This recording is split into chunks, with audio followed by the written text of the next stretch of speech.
Hello, magandang araw sa inyong lahat ulit. Hindi pa nagbibihis kasi dalawang video ang gagawin ko ngayon.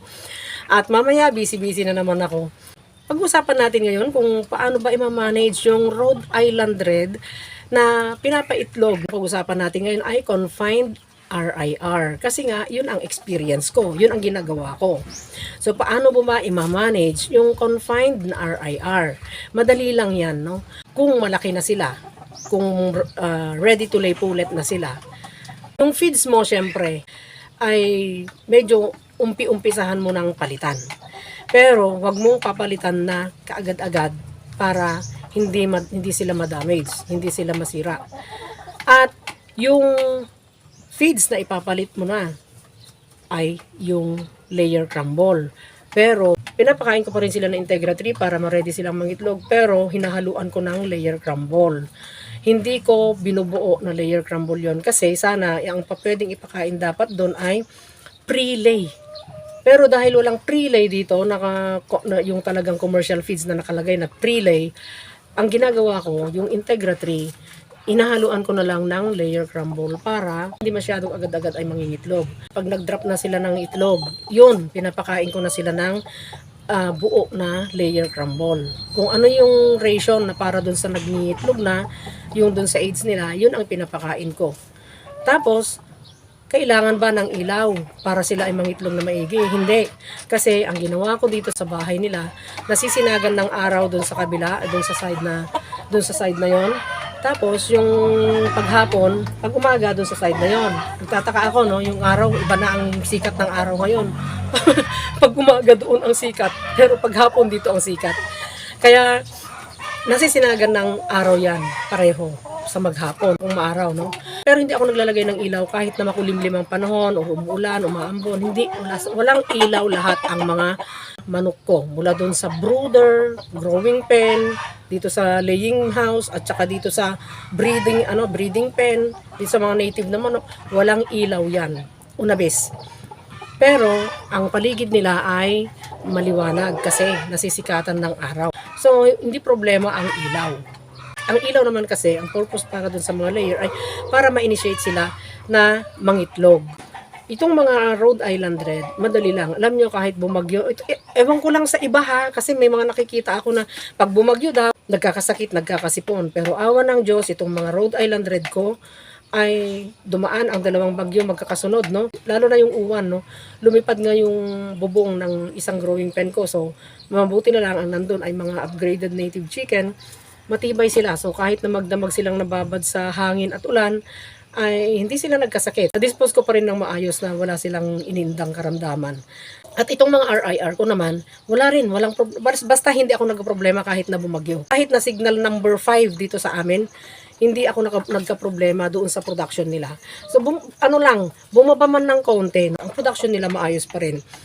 So, kahit na nag-alala ako noon kasi nga nagputik talaga yung bahay nila ng ilang buwan talaga, nabuwanan talaga kasi nga after ng bagyong uwan, dire-diretso na ulan ng ulan. Hindi natutuyo talaga yung loob. Nagkakaroon talaga ng moisture sa loob. So, medyo nagpuputik, no? Pero hindi naman kagaya nung mga nakaraan na nagputik-putik talaga na hanggang inilipat ko na sila sa growing pen. Ang pinapasalamat ko, hindi ako talaga naglalagay ng antibiotic doon sa inumin nila. Pero, okay pa rin naman sila. Mga dahon-dahon pa rin talaga inilalagay ko. Oregano, malunggay, guava leaves, barley kung meron. Yun pa rin. At malakas talaga ang resistensya nila. At hanggang ngayon na medyo maputik pa rin ang tapakan nila dyan sa bahay nila, ang itlog nila naman ay okay pa rin. Mataas pa rin. So, dire-diretso pa rin ang itlog nila araw-araw. Kaya, yun lang, ganun lang kasimple ang management ng Rhode Island Red. Walang masyadong marikititos or walang masyadong mahirap na sundin na doon sa management ng RIR. Ewan ko lang doon sa iba. Kasi, yung iba, bumibili talaga sila ng mga vitamins, antibiotic, mga supplements, mga ganyan, ano. Pero sa akin, yun lang talaga. Kung ano yung sinasabi ko dito, yun lang.